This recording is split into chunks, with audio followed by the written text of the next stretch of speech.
ॐ अज्ञानतिमिरान्धस्य ज्ञानाञ्जन ॐ अज्ञानतिमिरान्धस्य ज्ञानाञ्जनशलाकया चक्षुरुन्मिलितं येन तस्मै श्रीगुरवे नमः। वन्देऽहं श्रीगुरा श्रीयुतपदकमलं श्रीगुरुन् वैष्णवांश्च श्रीरूपं साग्रजातं सगण रघुनाथान्वितं तं सजीवं साद्वैतं सावधूतं परिजनसहितं कृष्ण चैतन्यदेवं श्रीराधा कृष्णपादान् सहगण ललिता श्रीविशाखान्वितांश्च वृन्दाय तुलसीदेव्ये प्रियाय केशवस्य च कृष्णभक्तिप्रदे देव्ये सत्यवत्ये नमो नमः। वाञ्छाकल्पतरुभ्यश्च कृपा सिन्धुभ्य एव च पतितानां पावनेभ्यो वैष्णवेभ्यो नमो नमः। जय श्री कृष्ण चैतन्य प्रभु नित्यानंद श्री अद्वैत गदाधर श्रीवासादि गौर भक्त वृंद। हरे कृष्णा कृष्णा कृष्ण हरे हरे हरे राम राम राम हरे हरे। सर्वप्रथम भगवान के अभिन्न प्रकाश विग्रह श्री गुरुपाद पद्म पूज्यपाद त्रिदंडी स्वामी अष्टोत्तर सत श्री श्रीमद भक्ति प्रसाद विष्णु गोस्वामी गुरुदेव महाराज के पावन श्री चरण कमलों में असंख्य कोटि दंडवत ज्ञापित करते हुए उनकी अहेतुकी कृपा प्रार्थना करते हूँ। वे अपनी कृपा वर्षण करें जिससे निज कर्ता अभिमान भाव को छोड़कर एकमात्र उनकी वाणी के वाहक के रूप में अपना परिचय दे सकूं। परम गुरुदेव नित्य लीला पृष्ठों विष्णुवास श्रीमद भक्ति दयित माधव गोस्वामी महाराज परमेष्ठ गुरुदेव जगत गुरु भक्ति सिद्धांत सरस्वती गोस्वामी ठाकुर प्रभुपाद व समस्त गुरु परंपरा जयुक्त हूँ। सपार्षद श्रीमन नित्यानंद प्रभु श्री गौर हरि वृंदावन बिहारी श्री राधा गोपीनाथ भगवान जयुक्त हूँ। वे हम सभी पर अपनी कृपा वर्षण करें जिससे भगवान के पवित्र नाम और हरि गुरु वैष्णव सेवा में हम सभी की रुचि उत्पन्न हो सके। आज की इस प्रातःकालीन कक्षा में हम श्रवण कर रहे हैं ग्रंथ राज श्रीमद् भागवतम के अंतर्गत एकादश स्कंद 11वां स्कंद और उसका 27वां अध्याय। उसके अंतर्गत आज 32वें 32 नंबर श्लोक से आज हम प्रारंभ करने जा रहे हैं। ओम नमो भगवते वासुदेवाय। ओम नमो भगवते वासुदेवाय। ओम नमो भगवते वासुदेवाय।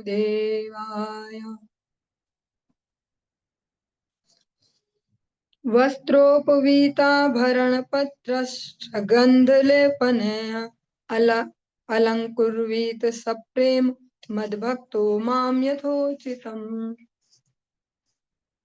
तब मेरे भक्त को चाहिए कि वह मुझे वस्त्रों जनेऊ विविध आभूषणों तिलक चिन्ह तथा मालाओं से अच्छी तरह अलंकृत करे और मेरे शरीर पर दिव्य सुगंधित तेल का नियत विधि से लेप करे। जो ये अर्चा विग्रह जो है उनकी सेवा की जो प्रक्रिया है भगवान वो बता रहे हैं, क्योंकि उद्धव जी ने क्लियरली यही पूछा विग्रह सेवा मुझे समझाइए।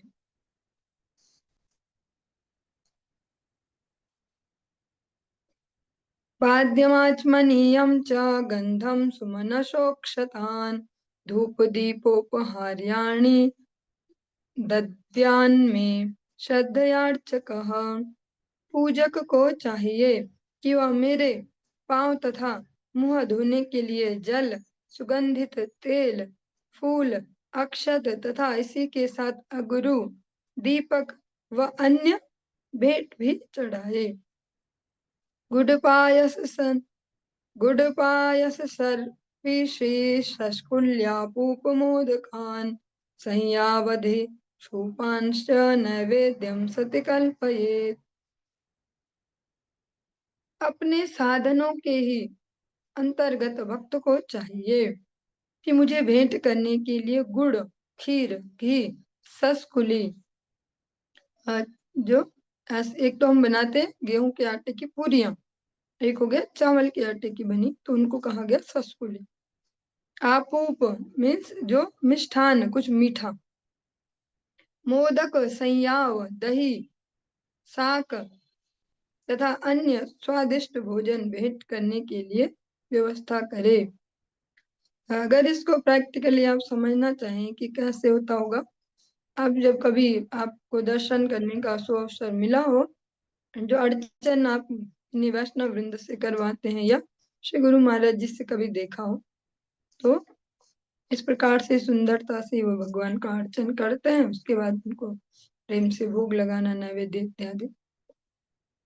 अभ्यंगोन्मर्दनादर्श दंत धावाभिषेचनम अन्नाद्य गीत नृत्यानि पर्वणि शुरुतान्वहम। विशेष अवसरों पर यदि संभव हो तो नित्य प्रति अर्चा विग्रह को उपटन लगाया जाए। उपटन कैसे होगा? जैसे भगवान को चंदन लेप इत्यादि कर, दर्पण दिखाया जाए और दांत साफ करने के लिए नीम की दातुन दी जाए। और वो ऐसे तो नहीं होगा कि हम उनके ऐसे रगड़ेंगे, उनको निवेदित करना। 5 प्रकार के अमृत, पंचामृत से स्नान कराएं। विविध उच्च कोटि के व्यंजन भेंट किए जाएं तथा उनका गायन, जो भगवान का नाम है उसको गाया जाए और उस संकीर्तन में नृत्य किया जाए ताकि भगवान प्रसन्न हो। एक तो जब हम संकीर्तन करते तो हमें लगता हमें मजा आ रहा, हमें आनंद आ रहा, पर भगवान भी आनंदित होते हैं। भगवान के समक्ष जब भगवान का नाम गा के कोई नृत्य करते हैं, भगवान भी उससे आनंदित होते हैं। विधिना विहिते कुंडे मेखला गर्त वेदिभिः अग्निमाधाय परितः समूहेत पाणिनोदितम्। भक्त को चाहिए कि शास्त्रोक्त विधि से तैयार की गई यज्ञशाला में अग्नि यज्ञ करे, जिसमें वह पवित्र पेटी, मेखला, यज्ञ कुंड तथा वेदी का प्रयोग करे। यज्ञ की अग्नि जलाते समय भक्त को चाहिए कि अपने हाथों से चीरी गई लकड़ी को प्रज्वलित करे। तीर्थ्याथ पर्युक्षेन धन्वादाय यथा विधि प्रोक्षण्यासाद्य द्रव्याणि प्रोक्ष्याग्नो भावयेत माम। जमीन पर कुछ घास फैलाकर तथा उस पर जल छिड़कने के बाद नियत विधियों के अनुसार अन्नवाधान अनुष्ठान किया जाए। तत्पश्चात आहुति में डालने वाली वस्तुओं को व्यवस्थित करें और उन्हें पात्र में से जल छिड़क कर पवित्र बनाएं। उसके बाद पूजन करने वाला अग्नि के भीतर मेरा ध्यान करे। तप्त जाम्बुनदाप्रख्यं शंख चक्र गदाम्बुज लसच्च तुर्भुजं शान्तं पद्मकिञ्जलक वाससं स्फुरत् किरीट कटक कटिसूत्र वरांगदं श्रीवत्सवक्षसं भ्राजत् कौस्तुभं वनमालिनं ध्यायन्नभ्यर्च दारुणी हविषाभिघृतानि च प्रस्याज्य भागावाघार दत्त्वा चाज्यप्लुतं हविः जुहुयान्मूलं मन्त्रेण षोडशर्चावधानतः धर्मादिभ्यो यथा न्यायं मन्त्रः स्विष्टीकृतं बुधः। बुद्धिमान भक्त को चाहिए कि वह श्री भगवान के उस रूप का ध्यान करे जिनका रंग पिघले सोने जैसा है, जिनकी चारों भुजाएं शंख चक्र गदा और कमल से शोभायमान है और जो सदैव शांत रहते हैं। कमल के फूल के भीतर के तंतुओं जैसा रंगीन वस्त्र पहनते हैं उनका मुकुट, कंगन, करधनी तथा बाजूबंद खूब चमकते रहते हैं कि वक्षस्थल पर श्री वत्स का चिन्ह, चमकीली कौस्तुभ मणि तथा वन के फूलों की माला रहती है। अलग अलग कलर के फूलों की जो माला वो। तत्पश्चात भक्त को घी में डूबी हुई लकड़ियों को लेकर उन्हें अग्नि में डालते हुए श्री भगवान की पूजा करनी चाहिए। उसे आघार अनुष्ठान करना चाहिए जिसमें घी से सिक्त सारी आहुति सामग्री अग्नि को अर्पित की जाती है। तत्पश्चात उसे यमराज इत्यादि 16 देवताओं को सृष्टिकृत नामक आहुति देनी चाहिए, जिसमें प्रत्येक देवता के मूल मंत्रों का तथा पुरुष सूक्त की 16 पंक्तियों का उच्चारण किया जाता है। पुरुष सूक्त की प्रत्येक पंक्ति के बाद एक आहुति डालकर उसे प्रत्येक देव का नाम लेकर विशेष मंत्र का उच्चारण करना चाहिए।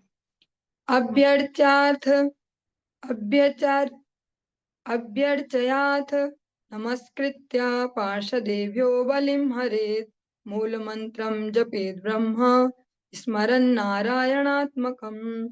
इस तरह यज्ञ की अग्नि में श्री भगवान की पूजा करके भक्त को चाहिए कि श्री भगवान के निजी पार्षदों को झुककर प्रणाम करे और तब उन्हें उपहार भेंट करे। तब वह श्री भगवान के अर्चा विग्रह का मूल मंत्र मन ही मन जपे और भगवान नारायण के रूप में परम सत्य का स्मरण करे।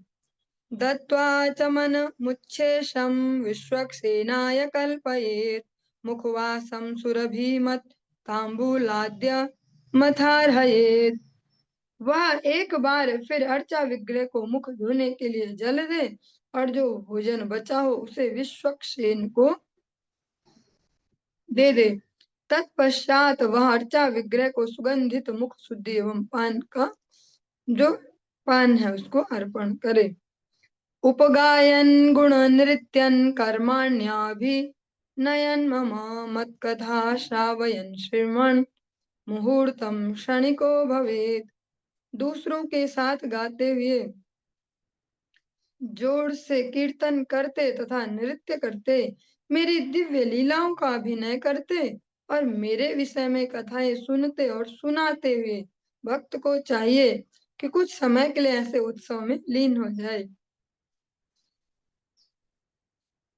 स्तवैरुच्चावचः स्तोत्रैः पौराणैः प्राकृतैरपि स्तुत्वा प्रसीद भगवन्निति वंदे दंडवत्। भक्त को चाहिए कि पुराणों तथा अन्य प्राचीन शास्त्रों तथा सामान्य परंपरा के अनुसार सभी प्रकार की स्तुतियों और प्रार्थनाओं से श्री भगवान को श्रद्धा अर्पित करे। उसे चाहिए कि हे प्रभु मुझ पर दयालु हो, ऐसी प्रार्थना करते हुए पृथ्वी पर दंड की तरह गिरकर नमस्कार करे। ये पुरुष वर्ग के लिए दंडवत साष्टांग, ऐसे जो महिला शरीर है उनके लिए पंचांग। शिरो मत्पादयो कृत्वा बाहुभ्यां च परस्परं प्रपन्नं पाहि मामीश पीतं मृत्यु ग्रहणवात्।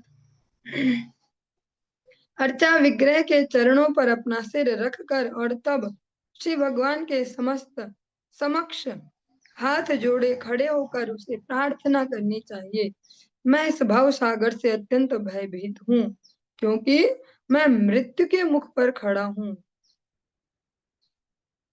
इति शेषं मया दत्तां शिरस्याधाय सादरम् उद्वासयेच्छे द्वास्यं ज्योतिर्ज्योतिषे तत्पुनः। भगवान से ऐसी प्रार्थना करके कि मैं अत्यंत भयभीत हूँ। भयभीत क्यों हूँ? क्योंकि मृत्यु के मुख पर हूँ, मेरा समय निरंतर जाते जा रहा है। इस प्रकार प्रार्थना करता हुआ भक्त मेरे द्वारा प्रदत्त उच्छिष्ट को आदर सहित अपने शीश पर रखे और यदि उस अर्चा विग्रह का पूजा के अंत में विसर्जन करना हो, ये वह जो टेम्पररी कुछ विग्रह बनाए जाते हैं उनके बारे में बात है, तो भक्त को अपने हृदय कमल की ज्योति के अंदर अर्चा विग्रह की उपस्थिति के प्रकाश को एक बार पुनः धारण करना चाहिए। अर्चादिषु यदा यत्र श्रद्धा मां तत्र चार्चयेत् सर्वभूतेष्वात्मनि च सर्वात्मा हम अवस्थितः। जब भी कोई व्यक्ति मुझ में, चाहे मेरे अर्चा विग्रह में या अन्य प्रमाणिक अभिव्यक्तियों के रूप में श्रद्धा उत्पन्न कर लेता है, तो उसे उसी रूप में मेरा पूजन करना चाहिए। मैं निश्चय ही समस्त उत्पन्न जीवों के भीतर तथा पृथक रूप में अपने आदि रूप में भी विद्यमान रहता हूँ, क्योंकि मैं सबका परमात्मा हूँ। भगवान विग्रह में भी है और विग्रह के अतिरिक्त अपने मूल स्वरूप में भी है। भगवान के साथ ऐसा नहीं है कि वे एक जगह होते हैं तो दूसरी जगह नहीं, या अगर वे 10 जगह है तो 10 जो विग्रह है उनकी सामर्थ्य कम हो गई। भगवान हर जगह पूर्ण भगवान है। एवं क्रिया योग पथ है पुमान वैदिका तांत्रिक अर्चन्नुभयतः सिद्धिम मत्तो विन्दत्यभीप्सिताम्। वेदों तथा तंत्रों में संस्तुत विविध विधियों से मेरी पूजा करते हुए मनुष्य इस जीवन में तथा अगले जीवन में मुझसे इच्छित पूर्णता प्राप्त करेगा। मदर्चां संप्रतिष्ठाप्य मंदिरं कारये दृढ़ं पुष्पोद्यानानि रम्याणि पूजा यात्रोत्सवाश्रितान्। भक्त को चाहिए कि एक मजबूत सा ऐसे सुंदर मंदिर बनवाकर उसी के साथ सुंदर बगीचों से मेरे अर्चा विग्रह को अधिक पुष्टता से स्थापित करे। इन बगीचों को नित्य प्रति पूजा के लिए फूल प्रदान करने, विशेष अर्चा विग्रह जो यात्रा निकलती उनकी शोभा यात्रा आदि ऐसे, और शुभ पर्वों को मनाने के लिए सुरक्षित रखना चाहिए। पूजादीनां प्रवाहार्थं महापर्वश्वथान्वहम् क्षेत्रापण पुरग्रामान् दत्वा मत्सार्ष्टितामियात्। जो व्यक्ति अर्चा विग्रह को भूमि, बाजार, शहर तथा गांव की भेंट चढ़ाता है, जिससे कि अर्चा विग्रह की दैनिक पूजा और विशिष्ट उत्सव निरंतर चलते रहे, वह मेरे ही तुल्य ऐश्वर्य प्रदान करेगा। जो भगवान के लिए एक प्रकार से भूमि दान करते हैं, वो भूमि दान सबकी अपनी क्षमता के हिसाब से हो सकता है। जब स्पष्ट कहा जा रहा है कि बाजार, शहर और गांव ऐसे बड़े बड़े प्लेस भी, जैसे जगन्नाथपुरी या ऐसे इत्यादि ऐसी जगहों पर है ही, तो जो ऐसा भगवान के लिए व्यवस्थाएं बनाते हैं उनकी सेवा के लिए, भूमिदान आदि ऐसा, भगवान कह रहे वो मेरे ही तुल्य ऐश्वर्य प्राप्त करेगा। मीन्स उसको भगवत धाम की प्राप्ति उसकी गारंटीड है। जैसे हम तो तुक्के लगाते जाते हैं ऐसा ऐसा ऐसा, पर ये बिल्कुल गारंटीड है कि जो भगवान के लिए ऐसे भूमिदान आदि करते हैं उनकी सेवा ताकि निरंतर चलती रहे, तो वो भगवान के ही तुल्य ऐश्वर्य प्राप्त करते हैं।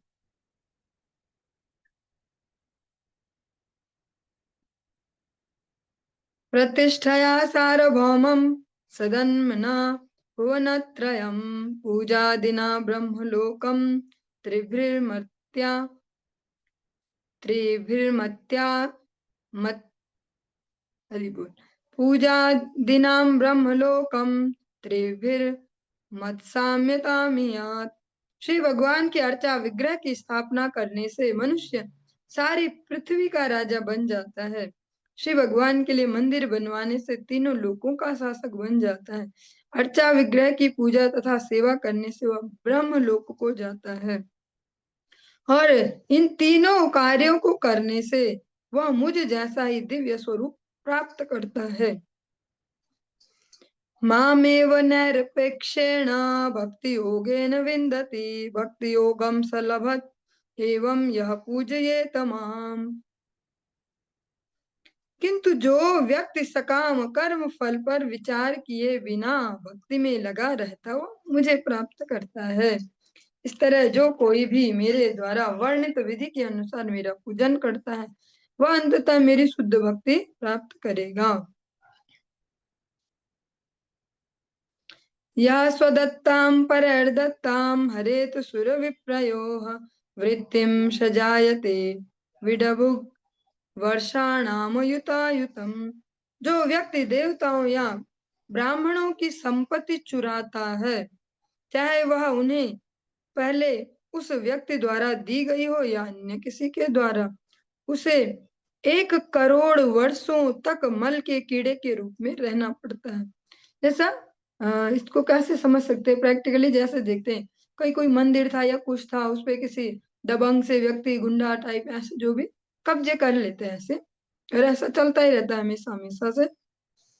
या कुछ जोड़ तोड़ ऐसे तिकड़म बिड़ाए कि भगवान की जो संपत्ति है वो हमें प्राप्त हो जाए, जो इस प्रकार से कोई करे, जो या और ब्राह्मणों की संपत्ति का हरण करे अपने किसी भी प्रकार के बल से, तो उसको यहाँ तो उसको लगा कि मेरा तो बहुत फायदा हो गया, करोड़ों की जमीन मिली, लाखों की जमीन मिली या ऐसा, लेकिन जो उसकी नेक्स्ट गति है उसमें 1 करोड़ वर्ष तक जो मल में जो कीड़े होते हैं, जैसे कहते हैं ना कि पेट में कीड़े हो गए और ऐसे, या जो भी मल के जो कीड़े हैं उसको वो योनि भोगनी पड़ती है 1 करोड़ वर्ष तक, जो भगवान की संपत्ति को कब्जा करता है।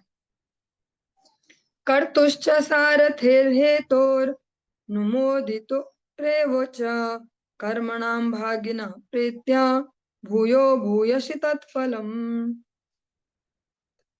इसीलिए शास्त्र श्रवण करना बहुत ज्यादा आवश्यक है। शास्त्रों के अनुशीलन के बगैर जो मनुष्य वो जानवरों जैसा ही रहेगा, जानवरों से भी आगे जाएगा, राक्षसों जैसा ऐसा। क्योंकि क्या कैसे हो भैया, हमें तो फायदा चाहिए, इसकी जमीन हड़प लो, उसकी हड़प लो, ऐसा करो वैसा करो। पर जब श्रवण किया हो कोई शास्त्र तो पता होगा कि अभी थोड़ा सा ही तो मजा आएगा, पैसे आके क्या करेंगे, ज्यादा से ज्यादा गाड़ी खरीदो, घर बनाओ और बढ़िया खाओ, बढ़िया खाने लायक भी नहीं रहेंगे क्योंकि बीमारियां आ जाएंगी, यही तो हो पाएगा। लेकिन कीमत क्या है इसकी, करोड़ों वर्ष तक लैट्रिन का कीड़ा बनना। तो जिसने श्रवण किया हो उसके जीवन में नैतिकता स्वयं ही आ जाएगी, फिर वो खुद से ही गलत कार्यों में इंगेज नहीं होगा। इसीलिए मनुष्यों के लिए भगवान ने इन शास्त्रों को भेजा है। जो श्रवण नहीं कर रहे उनकी गति तो भगवान ही जाने।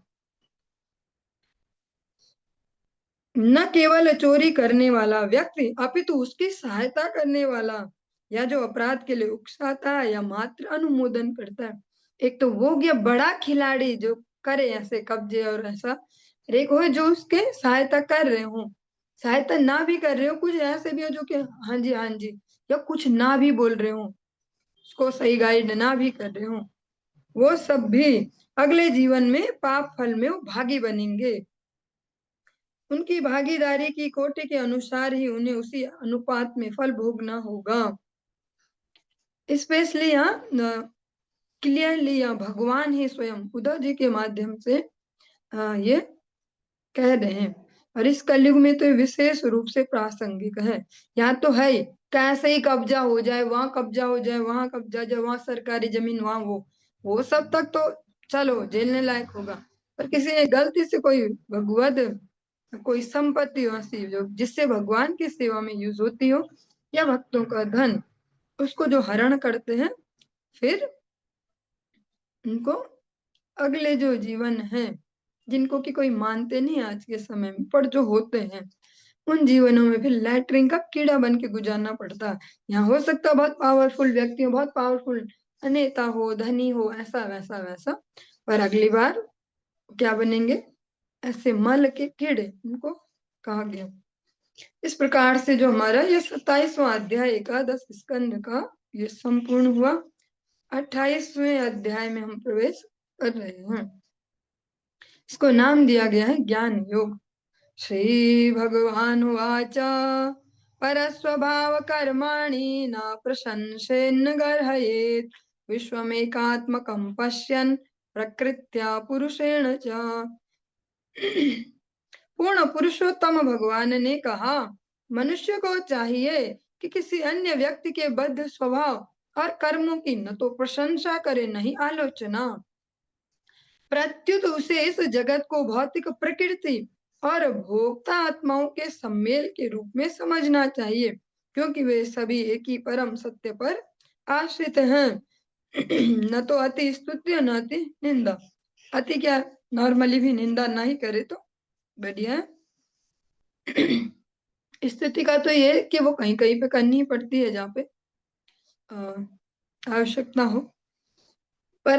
पर स्वभाव कर्माणि यह प्रशंसति निंदति स आसु भ्रश्यते स्वार्थात् सत्याभिनिवेशतः। जो भी व्यक्ति दूसरों के गुणों तथा आचरण की प्रशंसा करता है या आलोचना करता है, वह मायामय द्वैतों में फंसने के कारण अपने उत्तमोत्तम हित से शीघ्र विफत हो जाएगा। तैजसे निद्रयापन्ने पिंडस्थो नष्ट चेतनः मायां प्राप्नोति मृत्युम वा तद्वन्नानार्थ दृक्पुमान। जिस तरह देहधारी आत्मा की इंद्रियां स्वप्न देखने के भ्रम या मृत्यु जैसी गहरी निद्रा अवस्था के द्वारा परास्त हो जाती हैं। जब निद्रा में होते हम या शरीर छोड़ देते हैं तो इन इंद्रियों में कुछ नहीं होती ना हलचल, उसको कहा गया। उसी तरह भौतिक द्वंद्व का अनुभव करने वाले व्यक्ति को मोह और मृत्यु का सामना करना पड़ता है। कह सकते हैं एक्स्ट्रा जो इमोशंस में या एक्स्ट्रा एक्सप्रेशन वाले जो स्वभाव है वो अधिकतर या तो डिप्रेशन में ही रहेंगे या अधिकतर गुस्से में ही रहेंगे। किम भद्रम किम अभद्रम वा द्वैतस्यावस्तुना क्रियत वाचोदितम तदनिर्तम मनसा ध्यायतमेव च। जो कुछ भौतिक शब्दों से व्यक्त किया जाता है या भौतिक मन के द्वारा ध्यान किया जाता है वह चरम सत्य नहीं होता है। अतएव द्वैत के इस असार जगत में वस्तुतः क्या अच्छा है क्या बुरा है और ऐसे अच्छे तथा बुरे की मात्रा को मापा कैसे जा सकता है।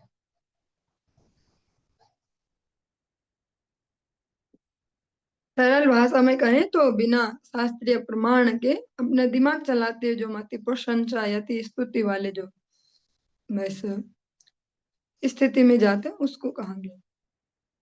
जैसे हम अपने अपने हिसाब से नहीं, मेरे हिसाब से तो ऐसा और मेरे हिसाब से ऐसा। छाया प्रत्यावया भाषा यशन्तोऽप्यर्थकारिणः एवं देहादयो भावा यच्छन्त्या मृत्युतो भयम्। यद्यपि छायाएं प्रतिध्वनियां तथा मृग मरीचिकाएं असली वस्तुओं के भ्रामक प्रतिबिंब ही होती हैं, किंतु ये प्रतिबिंब अर्थपूर्ण या ज्ञेय भाव का सादृश्य उत्पन्न करते हैं।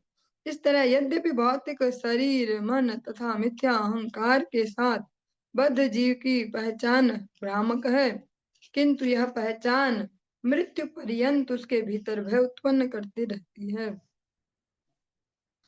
अच्छा, ये जो कह रहे हैं जैसे हम कोई कहीं छाया देखते हैं या कोई प्रतिबिंब देखते हैं, परछाई देखते हैं, या जैसे कहते हैं वो मृग मरीचिका रेगिस्तान की चमकीली रेत को देख के पानी वाला, हाँ वे ओरिजिनल तो नहीं है पर जो वो भाव देते हमारे हृदय में वो तो आते ही है ना। ओरिजिनल नहीं है, वो पानी नहीं दिख रहा था, वहां पे रेती थी वो, लेकिन उससे जगी तो उम्मीद की पानी आने वाला है, पानी आने वाला है। ये कोई प्रतिबिंब देखा कोई छाया तो अचानक डर तो गए ना, तो डर तो आया हृदय में, प्रतिबिंब वो ओरिजिनल वस्तु तो नहीं है। इसको इसलिए उदाहरण दिया कि जैसे भौतिक शरीर है मन है या मिथ्या अहंकार, इनसे जो हमने एक पहचान बनाई है अपनी, जो इनसे कनेक्शन जोड़ा है वो परमानेंट तो नहीं है। तो हमने अलग अलग प्रकार के अहंकार ओढ़े में, स्त्री में पुरुष में, ऐसा वैसा जो जो भी, लेकिन इन सब के जो रिएक्शन है, इन सब के प्रयोग से जो एक इसके लिए कहा गया, ये क्या करते हैं उत्पन्न हमारे हृदय में, जो हमारी मिथ्या जो अहंकार है ये करते हैं, एक भय उत्पन्न करते हैं हृदय में। आत्मैव तदिदं विश्वं सृज्यते सृजति प्रभु त्रायते त्राति विश्वात्मा ह्रियते हरतीश्वरः तस्मान्यात्मनो न्यस्मादन्यो भावो निरूपितः निरूपितेयं त्रिविधा निर्मूला भातिरात्मनि इदं गुणमयं विद्धि त्रिविधं मायया कृतम्। एकमात्र परमात्मा इस जगत के परम नियंता तथा सृष्टा हैं, अतः अकेले वे ही उत्पन्न हुए हैं। उसी प्रकार जो समस्त जगत के आत्मा स्वरूप हैं वे पालन भी करते हैं और पालित भी होते हैं। हरते हैं और हरे भी जाते हैं। यद्यपि परमात्मा हर वस्तु से तथा अन्य हर किसी से पृथक है, किंतु कोई अन्य जीव उनसे पृथक रूप में निश्चित नहीं किया जा सकता। 3 प्रकार की प्रकृति जो उनके भीतर देखी जाती है, उसके प्राकट्य का कोई वास्तविक आधार नहीं है। प्रत्युत तुम यह समझ लो कि तीनों गुणों वाली यह भौतिक प्रकृति उनकी माया शक्ति का प्रतिफल है। अब इसको सरल करते हैं। हाँ, सुनने में थोड़ा अजीब सा है। ऐसा कह रहे हैं कि जैसे भगवान किसी में लिप्त तो नहीं है, किसी से लिप्त नहीं है ना, भगवान सबके अंदर है, फिर भी उनमें लिप्त नहीं, उनसे चिपके नहीं है। लेकिन और भगवान बिल्कुल अलग है इन सब से। लेकिन ऐसा जीवात्माओं के लिए नहीं कह सकते कि वे भगवान से अलग है। वे कब भगवान उनमें होते हुए भी उनमें नहीं है, पर जीवात्मा कभी भी अलग से नहीं है। वो कभी भी नहीं है कि मैं अपने शरीर का स्वयं स्वामी या ऐसा अपनी परिस्थितियों का, अपनी वस्तुओं का, उसकी यहाँ से स्वतंत्र एग्जिस्टेंस नहीं है। उसके साथ हमेशा भगवान है ही है, और भगवान के साथ ऐसी प्रॉब्लम नहीं है। भगवान किसी पे डिपेंड नहीं। अच्छा, इसका एक भौतिक एग्जाम्पल लेंगे, स्वर और व्यंजन वाला। हिंदी में पढ़ा होगा बचपन में। स्वर है वह स्वतंत्र है ऐसे, व्यंजन कभी स्वतंत्र नहीं, उनमें कोई ना कोई स्वर चिपका हुआ है ऐसे। तो ऐसे ही भगवान है। बिल्कुल फिट तो नहीं हो सकता एग्जाम्पल, क्योंकि भगवान की किसी से तुलना नहीं कर सकते, फिर भी समझ पाएंगे। और जो 3 प्रकार की प्रकृति है, वो भी ऐसी वास्तविक नहीं है कि वो खुद से उत्पन्न हुई हो। वो भगवान की माया शक्ति का प्रतिफल है, जिनसे संपूर्ण जगत कंट्रोल हो रहा है। तीनों गुण, सतोगुण, रजोगुण, तमोगुण। एतद्विद्वान् मदुदितं ज्ञान विज्ञान नैपुणं न निन्दति न च स्तौति लोके चरति सूर्यवत्। जिसने मेरे द्वारा यहाँ पर वर्णित सैद्धांतिक तथा अनुभूत ज्ञान में स्थिर होने की विधि को भली भांति समझ लिया है, वह भौतिक निंदा या स्तुति में अपने आप को नहीं उलझाता। वह इस जगत में सूर्य की तरह सर्वत्र स्वतंत्र होकर विचरण करता है। जिसको यह सब जो हमने श्रवण किया अगर समझ में आया हो कुछ भी, तो वो अननेसेसरी किसी के गुणगान करने से या किसी की चुगली करने से खुद को बचाएगा। सार वही है फाइनली, जो भी हम श्रवण करें कि सही संगति करें और अननेसेसरी एक्टिविटी से खुद को हटाएं। अपने समय को, अपने बुद्धि को, अपने गुणों को किसी को भी वेस्ट न करें। प्रत्यक्षेणानुमानेन निगमेनात्मसंविदा आद्यन्तवद संज्ञात्वा निःसंगो विचरेदिह।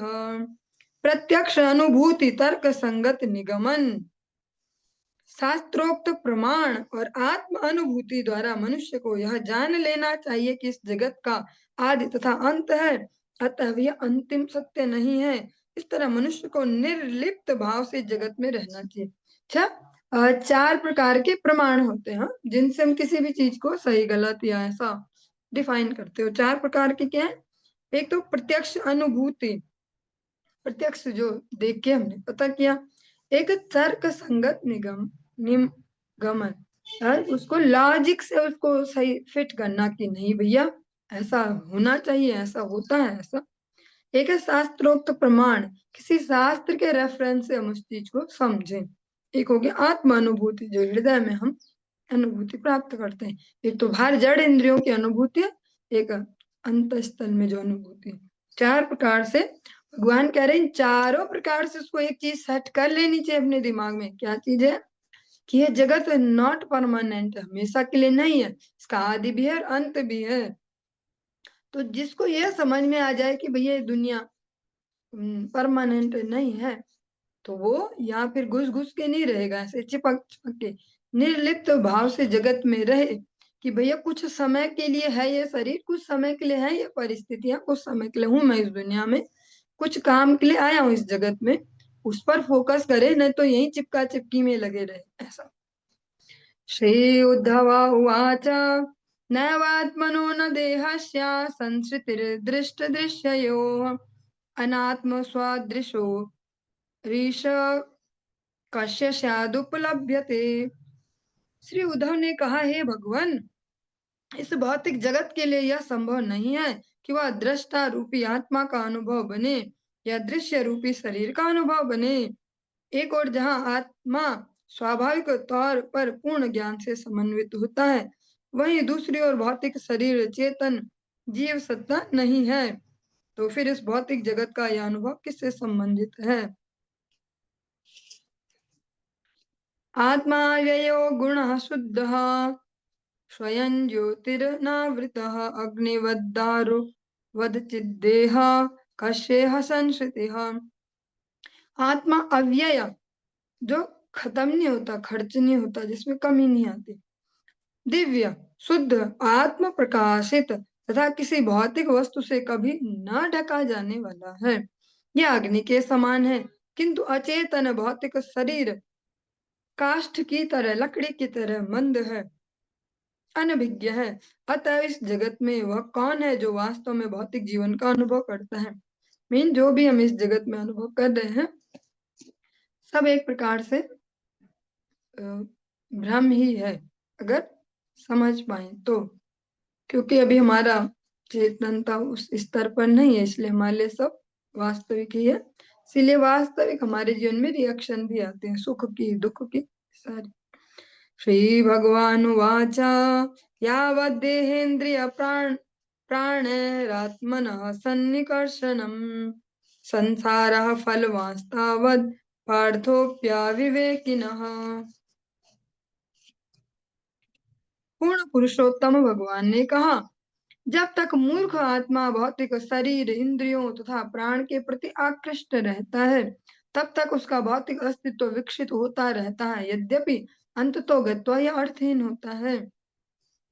सरल भाषा में कहें, जब तक किसी को आध्यात्मिक शिक्षा प्राप्त नहीं होती, जब तक एक बेसिक नॉलेज उसके पास नहीं है कि हम ये शरीर नहीं है, ये कभी बना है और कभी नष्ट भी होगा, हम इसके परे कुछ हैं, अगर इस प्रकार का उसको कुछ नॉलेज नहीं है, तो वो कितनी झक मार के कितना ही सो कॉल्ड उन्नति करे, लास्ट में वो मीनिंगलेस है, उसका कुछ अर्थ नहीं है, उसके लिए कुछ फायदा नहीं है उसका, जितना उसने झक मारो जीवन पर्यंत। क्योंकि कुछ भी तो अपने साथ नहीं ले जा पाएगा, कहीं भी घूस देने नहीं ले जा पाएगा अपनी संपत्ति को, अपने प्रभाव को, कि मैं तो इतना बड़ा आदमी था भैया वहां, या इतना धन था मेरे पास, वो नहीं जा पाएगा।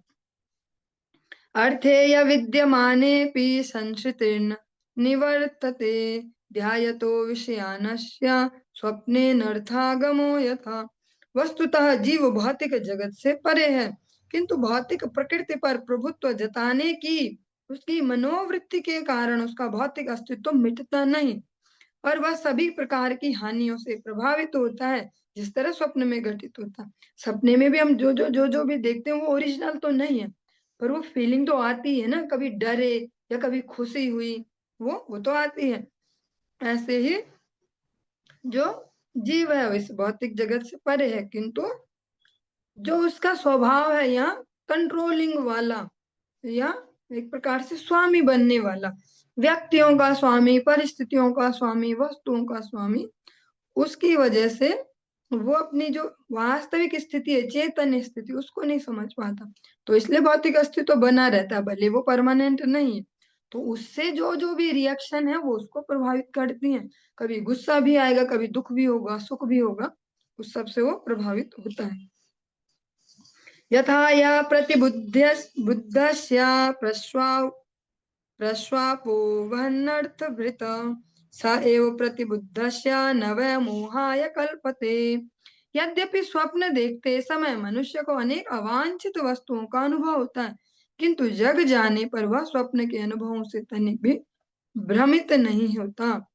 शोक हर्ष भय क्रोध लोभ मोह स्पृहादयः अहंकारस्य दृश्यन्ते जन्म मृत्युश्च नात्मनः। शोक हर्ष भय क्रोध लोभ मोह लालसा के साथ साथ जन्म तथा मृत्यु मिथ्या अहंकार के अनुभव हैं, शुद्ध आत्मा के नहीं।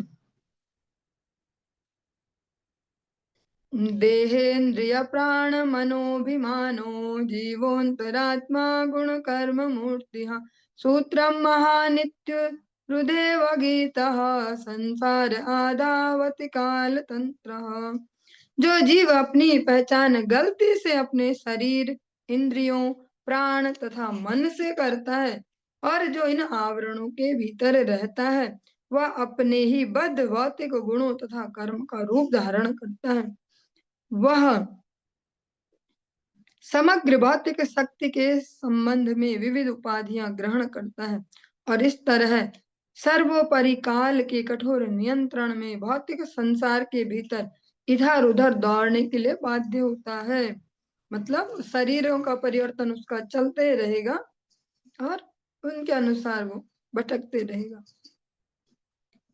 अमूल में तद बहुरूप रूपितम मनोवचः प्राण शरीर कर्म ज्ञानासिनोपासनया सितेन छित्त्वाम निर्गाम विचरत्यर्षणः। यद्यपि मिथ्या अहंकार का कोई यथार्थ आधार नहीं होता, किंतु यह अनेक रूपों में देखा जाता है, यथा मन, वाणी, प्राण तथा शरीर के कार्यों के रूप में। किंतु प्रामाणिक गुरु की उपासना के द्वारा तेज हुई दिव्य ज्ञान रूपी तलवार से गंभीर साधु इस मिथ्या पहचान को काट देता है और इस जगत में समस्त भौतिक आसक्ति से मुक्त होकर रहने लगता है। सारी चिपका चिपकी और सारी समस्याएं तभी हैं जब यहाँ चिपके हुए है ना, जब तक अपने वास्तविक स्वरूप का ज्ञान नहीं है। तो वास्तविक स्वरूप का ज्ञान तब होगा जब मिथ्या स्वरूप को मिटा उसको हटा पाए जीवात्मा अपने अनुभव में से। वो कब होगा? वो हर जगह प्रैक्टिकली जब भी ऐसी बात आएगी तो वहां अवश्य ही जो गुरु तत्व है उनका अवश्य स्मरण किया ही जाएगा, क्योंकि उनके बगैर आध्यात्मिक जीवन की कल्पना नहीं की जा सकती। कोई खुद से ही नहीं हो जाता भक्त और खुद से ही वो भगवत धाम तक भी पहुंच गया, खुद से उसने ऐसा ऐसा हम ये भी करते हैं हम वो भी करते हैं, ऐसा ऐसा नहीं।